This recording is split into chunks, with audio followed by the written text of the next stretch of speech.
저는 웅변가가 아니라 가지고 뭐 강하게 주장은 못하겠다 싶은데 하여튼 여기 제가 온 목적은 크게 두 가지인 것 같습니다. 한 가지는 이제 뭐 여러분들 만나 여러분들의 활동들을 듣고 싶은 게 한 가지가 있고, 또 한 가지는 저희들 하는 동네에서 마을 학회, 마을 연구소 이런 활동이 있는데 그런 일을 같이 해봅시다 하는 걸 뭐 전파한다고 할까요? 그런 목적으로 다시 나왔습니다. 마을 학회를 왜 만들고 이 마을 연구소 활동을 왜 하느냐가 결국은 오늘 뭐 제 발표 주제하고 맞물릴 것 같습니다.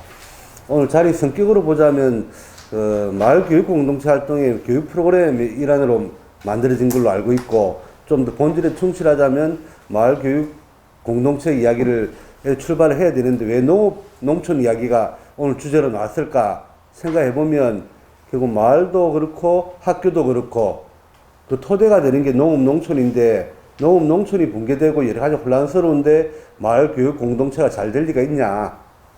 그래서 마을 교육 공동체가 잘 되기 위해서라도 그 토대가 되는 지역사회 농업 생산과 농촌 사회가 잘 유지되려면 어떻게 가야 되느냐, 그걸 아마 오늘 주제로 잡았다고 생각됩니다. 제가 드릴 말씀은 주로 이제 뭐 짧은 시간에 다른 말씀 못 드릴 것 같은데, 정책의 흐름이 이런 흐름이 있고 또 이런 방향으로 가고 있는데 우리는 어떻게 대응할 거냐. 결국은 이제 우리는 현장에 실천을 해보면 애로사항도 있는데 문제점은 금방 다 압니다.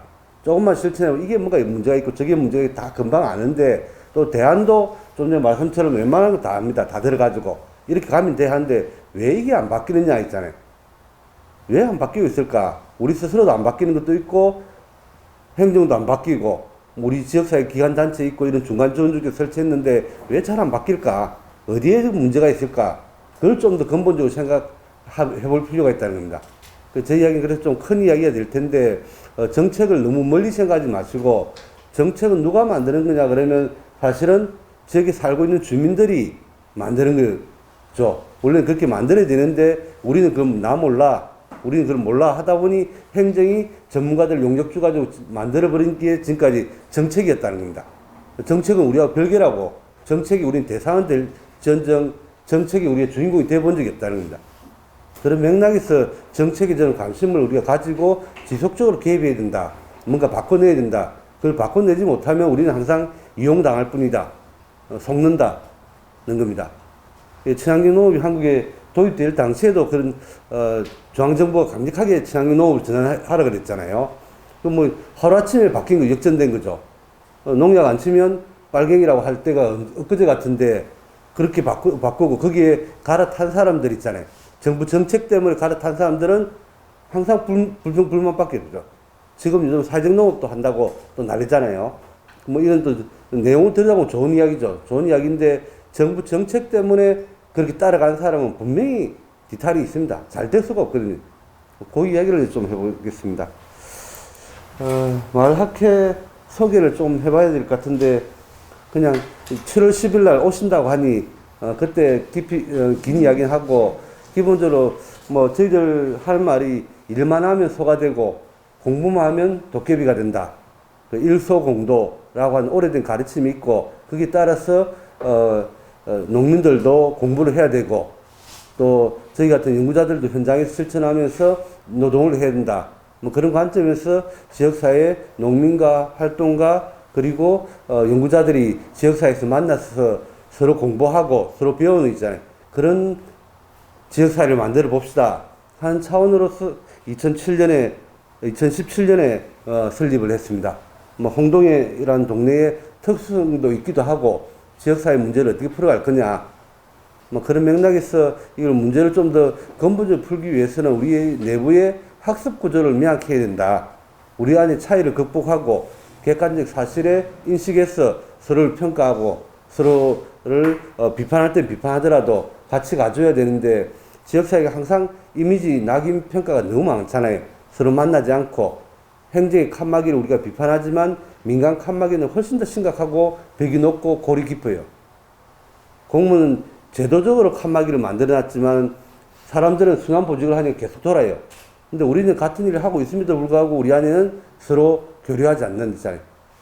이게 저는 우리의 고질적인 문제다.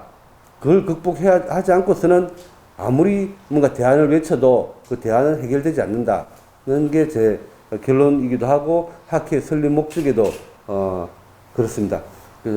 저 연구소는 이제 학회 산하에 학회 세 개 분과가 있습니다. 연구분과, 기록분과, 교류분과가 있는데 연구분과를 협동조합으로 조직해가지고 연구 기능을 가지고 있다. 그렇게 보시면 되겠습니다. 지금 현재 뭐 여러 가지 활동들을 하고 있는데 최근에 큰 동향 속에서는 농촌의 주민자치회 전환하는 움직임이 저희들은 입장에서 굉장히 중요하다 봅니다. 뭐 깊이 말씀 못 드리겠지만 농촌 면이 원래 자치단체였다는 기억을 되살려야 된다. 면의원 선거를 했잖아요. 우리가 면장 선거를 2번 했습니다. 모르시는 분도 계신 것 같네. 이게 면사무소 2층에 가면 면장사이 쫙 걸려 있는데 1956년, 60년에 당선된 분은 우리 손으로, 주민 손으로 뽑은 면장입니다. 지방자치가 우리가 부활될 때 지방자치를 개정해가지고 관선시대처럼 군을 그냥 자치단체로 만들어버린 거예요. 그거는 우리가 큰 오류였기도 했지만 그 당시 그런 힘도 없었고 부활 자체에 매달리다 보니 놓쳤던 부분이거든요. 지금이라도 저희들은 정책, 여러분이 고민하고 우리 현장 실제의 경험이 정책이 반영되려면 자치단체 규모가 작아야 되는데 인구 4만 계산구는 너무 큰 거거든요. 면적도 너무 넓어요. 이 정책이 반영되기가 구조적으로 어려운 구조입니다. 서구 사회나 뭐 일본만 보더라도 기본 자치단체 규모가 다 작거든요. 우리가 행정이 우리말 안 듣는 게 있잖아요. 선거 때만 우리말 듣는 게 왜 그러냐 그러면 눈치 볼 이유가 별로 없거든요. 왜냐하면 공무원들은 읍내 살고 읍내에서 있고 물론 출퇴근하는 분도 있기는 하겠지만 기본적으로 주민들 눈치를 안 봐도 됩니다. 그래서 정책과 현장 사이 괴리가 너무 넓은데 이걸 어떻게 극복할 거냐 했을 때는 저희들은 면단위에 좀 더 주목을 해야 된다. 특히 지금 행정안전부 중심으로 그 주민자치위원회를 주민자치회로 전환시키는 강력한 흐름을 가지고 있거든요. 계산구는 지금 11개 읍면인 것 같은데 주민자치위원회가 다 조직되어 있습니까? 주민자치위원회도 있고 주민자치회에 전환한 곳은 없습니다. 지금 실험하고 있는 어디 있습니까? 맞아. 예. 질서. 지금 문재인 정부의 행안부 안에 이걸 주도하는 그룹들은 기본 다 민간에서 운동했던 그룹이거든요. 주민자치 운동을 했던 그룹들이 행안부에 들어가서 이 작업을 다 하고 있습니다. 그걸 좀 더 강력하게 초기에 밀어붙이려고 했는데 첫 해 예산 심의할 때부터 100% 전액 삭감을 딱 2번 당하고 나니까 포기하고 다른 전략을 좀 짜고 있는 거거든요. 그런데도 불구하고 하여튼 전환시키는 과정입니다. 그걸 저는 잘 활용할 필요가 있다. 우리가 농촌 정책에도 굉장히 중요한 부분인데 그걸 놓치고 있다. 주민자치에 관심이 없는 농민에는 지역에 관심이 없는 농민이다. 우리 스스로 지역 문제에 관심을 우리 스스로 정책을 결정하고 주도해 가려고 하면 말 그대로 주민들의 대표기구를 우리 손으로 만들어야 되는데 지금의 주민자치위원회는 읍면장이 임명하는 사람이거든요. 주민들이 뽑은 사람들도 아니고 주민자치위원회는 지금 굉장히 여러 가지 흐름들을 가지고 있는데 논쟁도 있고 뭐 지금 법을 만들자고 하는 법을 둘러싸고 논쟁도 있습니다. 그렇긴 하지만 우리 스스로 우리 지역사회의 문제를 결정할 수 없다는 거죠.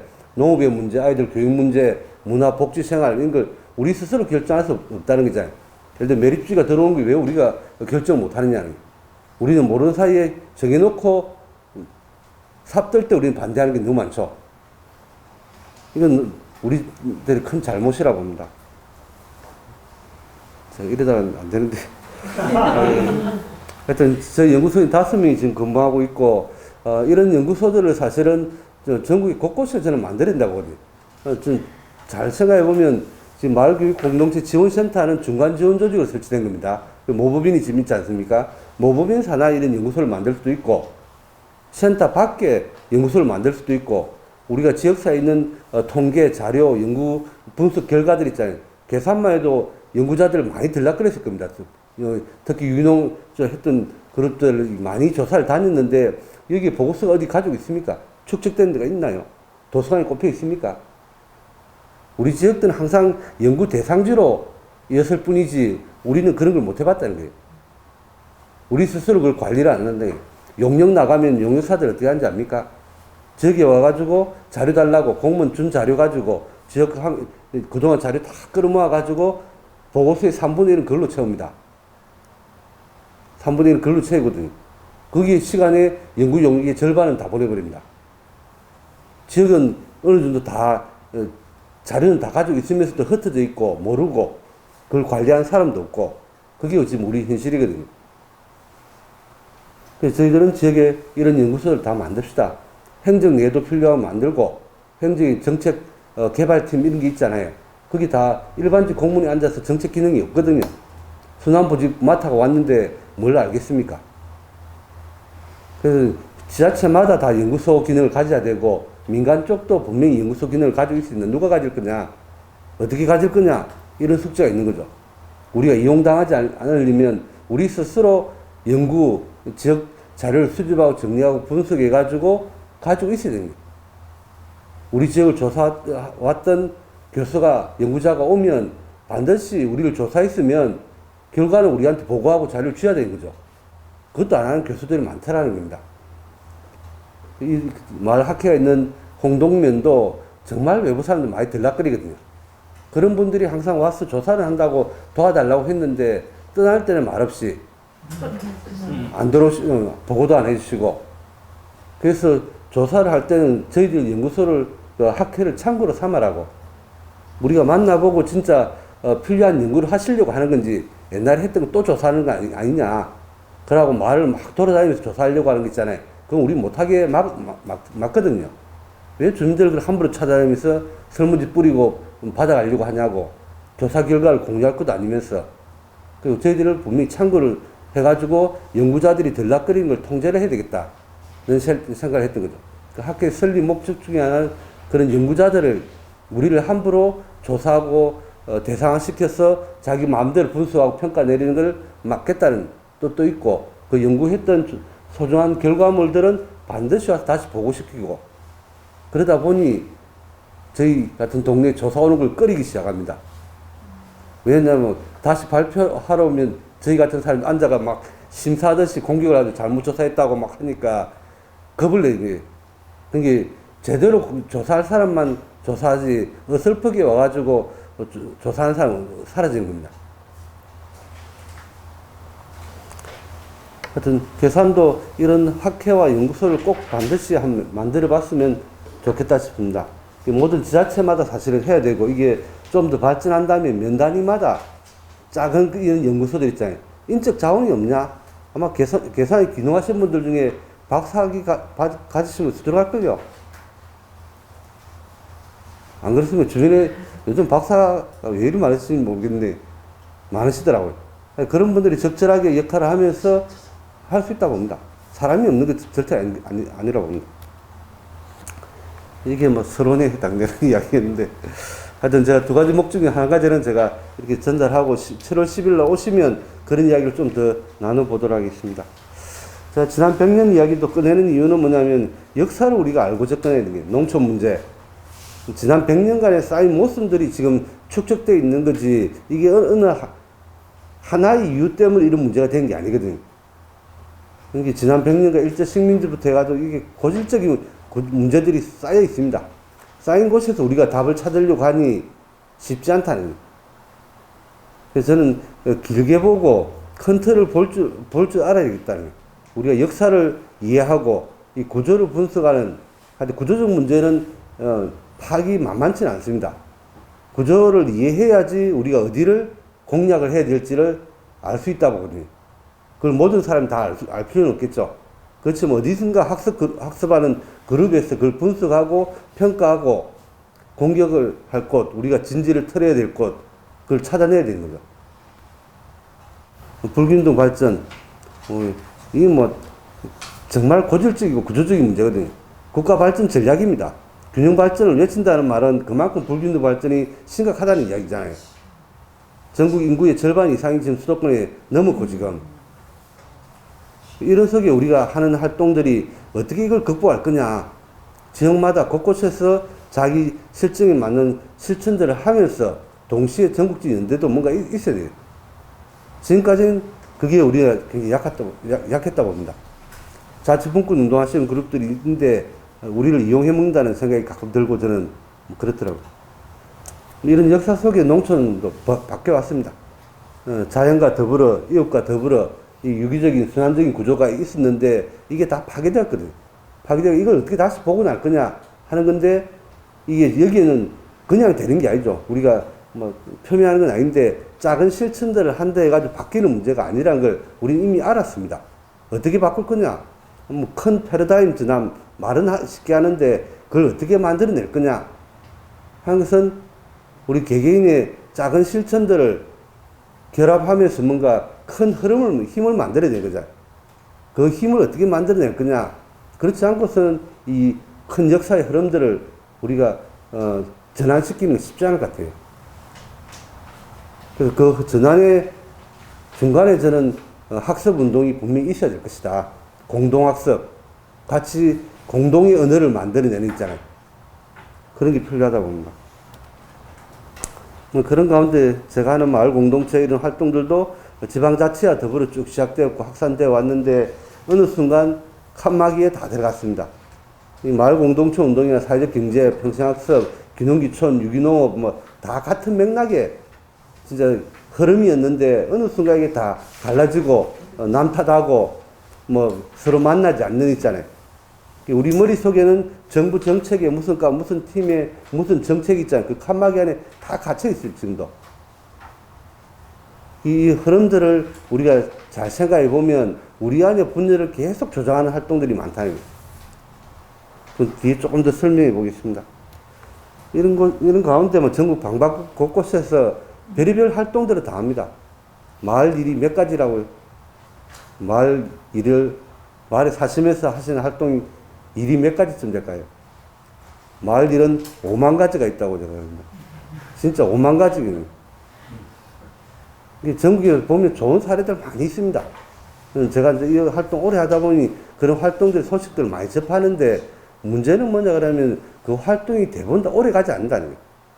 전국에 잘 나간다는데 한 10년쯤 있다 가보면 흔적도 안 남아있거나 대부분 후퇴해 있고 계속되고 있는 것은 정말 많지 않거든요.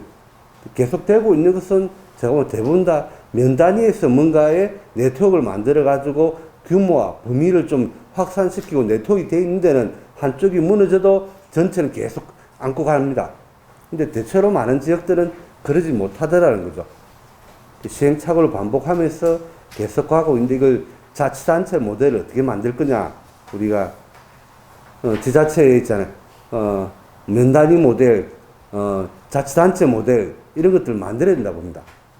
계산군도 뭐 원주만큼이나 오랜 역사를 가진 동네라고 저는 알고 있는데 계산군이 전체가 뭔가 바뀌었다는 소식은 저는 못 들어봤고 뭐 유기농 엑스포 한다는 그런 소식 정도 뭐 아이컵이 여기 뭐 단지를 만들었다 이런 소식은 좀 들리는 정도인데 지역사회에서 주민들이 주도해가 뭔가 이렇게 뭐 만들어내 왔다 그런 사례가 있다 이런 게 잘 안 들리거든요. 그건 제가 몰라서 그럴 수도 있습니다만은 전국에 보면 사실 지자체까지 확산되는 사례가 별로 많지 않은 것 같습니다. 그런 경험 속에서 제가 마을 안의 문제를 풀자면 어떻게 할 거냐 그래서 진짜 답이 없는 이야기죠. 마을 일은 정말 풀고 예수님 공자님 와도 마을 일은 못 푼다고 제가 대를 이어 평생 가야 되는 거고 사회적인 전반적인 변화 속에서 마을 문제 풀릴 텐데 첫 번째가 행정위 제도를 개혁해야 됩니다. 이장제도 누가 손 못 대거든 함부로 해요. 정치인이 자기 목숨 걸고 투표 떨어져도 괜찮다고 생각해야지 이장제도 개혁하는 거지 대통령도 함부로 말 못 거는 거지. 그렇지만 우리가 마을 민주주의, 마을 안에서 민주주의를 실현하기 위해서는 우리가 끊임없이 노력하면서 마을 내에 민주주의를 실현할 수 있는 구조를 만들어내 조직 체계도 정비해야 되고 이장의 권한을 독점적인 권한을 분산시켜야 되고 이런 것들은 아주 큰 숙제이지만 꼭 가야 되고 마을의 회계관리 기본과 기초가 되어 돈 관리도 잘 안 되는데 마을 사업비 받아가지고 잘 될 리가 없습니다. 마을 규약이 있는지 규약도 없다는 말은 마을에 약속이 없다는 거거든요. 사업비와 사업 지침대로 움직이는 마을 사업은 잘 될 수가 없는 거죠. 그리고 마을 리더들이 모여가지고 마을의 목소리를, 한 목소리를 낼 수 있는 협의체를 당연히 만들어야 돼요. 행정 사업비에 줄 수 있는 조직이 잘 될 수가 없는 겁니다. 모든 조직이 다 마찬가지라고 봅니다. 그리고 저는 좀 더 읍면 기반의 사회적 경제 조직도 뭐 계산군이 작다고 하지만 저는 면 단위에 훨씬 더 밀착된 사회적 경제 조직이 돼야 되는데 전부 다 시장 판매 쪽에 방향을 잡은 사회적 경제 조직은 성공하기 힘들다. 일시적으로 성공할 수 있을지 몰라도 그 시장 경쟁에 결코 이길 수 없다 봅니다. 사회적 경제는 지역사회 내에서 뿌리를 내리고 블럭을 쌓아야 되는데 그 블럭을 자꾸 낮추면 낮출수록 위험하다 봅니다. 외부에 들어오는 걸 진입을 막아야 되거든요. 지역사회에서 좀 더 주민들 생활 속에 밀착되어 있는 사회적 경제 조직을 가야 될 것이다. 그래서 당연히 사회적 경제 조직은 규모가 키울 수가 없는 겁니다. 그리고 저는 농민수당, 공익형 직불제를 보완하기 위해서라도 마을 공동체 복지수당 같은 새로운 방식을 도입해야 된다. 마을 공동체 단위로 뭐 5억짜리, 10억짜리 사업 주는 거 저는 정말 위험한 사업이라고 봅니다. 그냥 매년 300만 원씩 사업 계획서 쓸 필요도 없고 정산할 필요도 없고 매년 300만 원씩 꼬박꼬박 주는 게 마을 자치 활동이 훨씬 도움이 된다. 훨씬 더 요긴하게 쓸 것이다. 그렇게 봅니다. 이걸 지자체 정책, 내년 대선 때 반드시 요구하고 반드시키어 나가자고 생각합니다. 현장 활동가, 직업적인 활동가를 제대로 육성해야 된다 봅니다. 중간지원 조직은 그런 맥락에서 만드는 건데 조금 더 발전돼야겠죠. 중간지원 조직 활동가들이 재교육, 심화교육을 받을 곳이 없습니다. 가르쳐주는 사람도 없거든요. 우리 스스로 공동학습의, 상호학습의 개념으로 좀 더 확장돼야 됩니다. 저는 마을교육 공동체 영역은 정말 이게 모호한 영역이거든요. 제가 제일 처음에 칸막이 말씀을 드렸는데 학교와 지역사회는 그 벽이 너무 높습니다. 교사는 학교 밖을 안 나오시려고 그러고 지역 주민들은 학교 안에 이제 안 갑니다. 왜? 다 고령화 다 돼가지고 학교 내 자식이 다니는 것도 아니고 토박이 주민들은 학교 문제 별 관심 없고 폐교된 데도 그때서야 조금 움직여 볼까. 이 벽이 너무 높거든요. 그런 가운데 교육과 학교를 연계하는 활동들이 있잖아요. 이게 선생님들도 세 분 아까 계신다 그랬는데 학교 선생님들 참 저는 오래전부터 제가 거부감을 많이 가지는 것 중에 하나는 뭐냐가 하면 학교 교사분들이 계속 있고 싶으면 있게 해줘야 되는데 이게 의무적으로 5년 뭐 좀 어떻게 방법을 바꾸면 길어야 7년이라고 들었습니다. 대체로 3년 되면 다 떠나치거든요.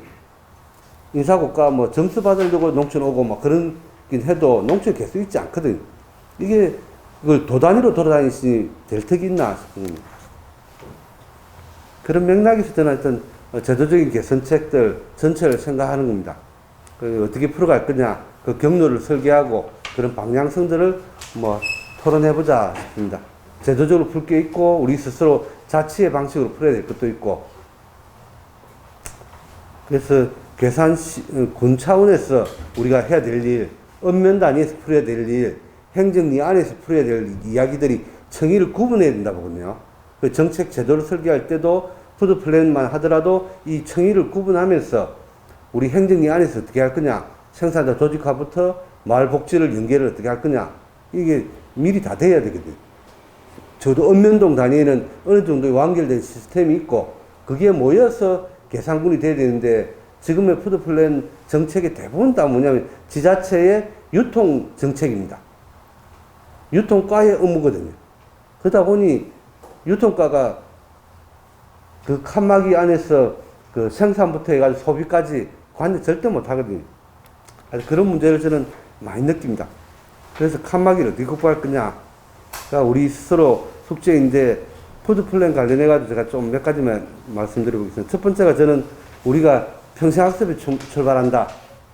학습하지 않고서 우리가 이 복잡한 문제를 풀어내기 힘들다. 오늘 같은 정도가 아니라 훨씬 더 강도 높은 학습 구조를 가져야 될 것이다. 일상적인 학습을 하신 분이 있고 또 직업적인 활동가들은 정말 주민들이 시험을 쳤더라도 월급 줘야 된다. 그 학습 안 하고 음악갑질하는 목소리 있잖아요. 행정을 대변하는 목소리를 내는 것은 정말 중간적 설치 목적과 다르거든요. 그래서 저는 평시학습 출발하고 행정에 덜 의존하는 주민자치, 그리고 경제적인 자립, 상부상조하는 지역사회를 어떻게 만들 거냐, 이런 목표 속에서 전략을 짜가야 될 텐데, 아까 뭐 유기농업 이야기도 나왔습니다만, 여기는 유기농업, 학교급식, 로컬푸드, 식생활교육, 푸드플랜 쭉 나열된 거 있잖아요. 다 다른 것 같아도 사실은 한 뿌리는 같은 이야기입니다. 근데 이게 어느 순간 다 각자 조직 만들고 각자 움직이고 협력 안 하고 있잖아요. 예를 들어 산업폐기물 단지 반대운동 이런 거 큰 이슈 터졌을 때 그때 한번 모여보는 거 있잖아요. 성명서에 이름 같이 올린다는 그런 정도지, 사실 우리가 각자 놀고 있다 지금.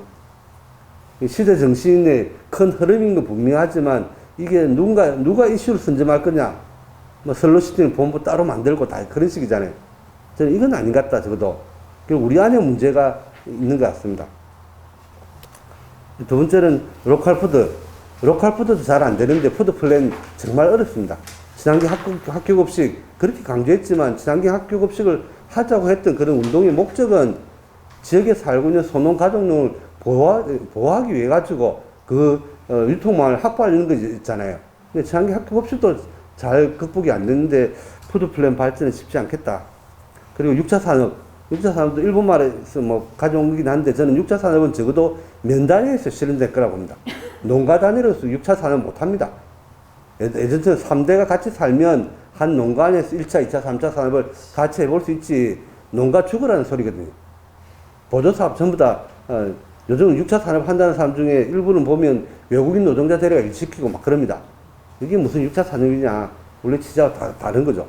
그래서 저는 농가 단위로 할 게 있고, 면 단위로 풀어야 될 게 있고, 또 마을 단위에서 할 것도 있고, 뭐, 민간이 스스로 할 게 있고, 농협이 할 게 있고, 행정이 지원해서 할 게 있는데, 이걸 다 교차시켜가지고 틀을 짜야 되거든요. 이게 면 단위 어느 정도 시스템이 있어야 되고, 이런 기반 위에 푸드플랜도 확산돼 갈 것이라고 봅니다. 또 푸드플랜 한다 하더라도 이런 시스템을 만들어내야 돼요. 우리 마을 가까이에서 일상적으로 가공할 수 있는 있잖아요. 가공센터 분명히 있어야 되거든요. 면수되어 있던 방앗간 다 문 닫고 그러고 있는데 가공을 어디서 하냐는 거죠. 행정이 기반을 갖춰줘야 되겠다고 봅니다. 푸드플랜만큼 저는 어려운 농업정책이 없을 거라고 봅니다. 제가 임기제 공무원 행정을 8년에 있었거든요. 공무원들이 저를 두려워하는데 공무원을 제가 세계를 잘 알아서 그런데 행정 내에 칸막이 워낙 심하기 때문에 푸드플랜의 취지를 이야기하면 전부 다 손살을 칩니다. 어느 과에서 할 일이 아니라고. 과도 아니고 과 몇 개를 모아야 될 일이라고 이야기합니다. 그 정도로 이 범위가 넓은 정책이에요. 과연 우리 수준에서 온전한 의미의 푸드플랜을 우리가 실현할 수 있을까? 방향성은 맞다고 할지라도 그건 정말 쉽지 않은 일이다. 그렇다면 우리가 전략적으로 어떻게 접근할 거냐? 그게 이제 생산의 조직화부터 소비의 조직화. 계산군이 상대적으로 제가 아까 통계를 말씀 들어보니까 농가율이 굉장히 높네요. 50%가 농가라고 보면 뭐 전국에서 뭐 정말 가장 높은 수익 같아요. 충남 같은 경우 가장 높은 데가 청양군인데 농가율이 38%. 그것도 열애전의 수치거든요. 굉장히 높은데 그렇다 해도 뭐 읍내 아파트 단지 있고 읍내 소비자들 많을 텐데 이분들이 먹는 것만이라도 여기 오는 관광객들 대상으로 하는 식당만이라도 지역 농산물들이 제대로 로컬 푸드 방식으로 공급되고 소비되면 외부로 팔아야 될 거 있잖아요. 그렇게 많지 않을 겁니다. 대부분 다 지자체마다 인구 100만 명 오는 관광지 다 가지고 있거든요. 우리가 여전히 지금 착각하고 있다. 한살림 아이컵에 우리 의존 안 해도 된다고 봅니다. 우리 지역 내에 소비자 있잖아요. 별도 생협 만들어야 되고, 그리고 가까이 있는 뭐 청주 같은데 직매장 우리가 손으로 만들어야 되고, 역사에서 배운 경험입니다. 생협한테 절대 줄 수면 안 된다. 생협은 언젠가는 우리를 배신할 거야. 어떻게 생각합니까? 이미 배신한 거 아닙니까?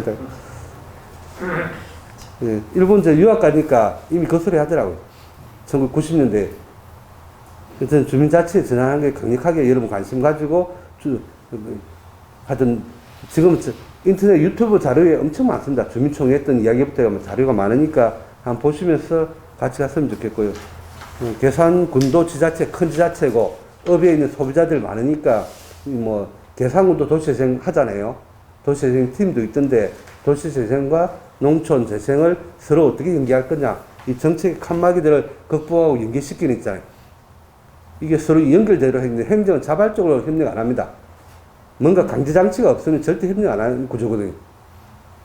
교육청과 교육지원청과 학교 계산군청이 협력 저절로 할까요?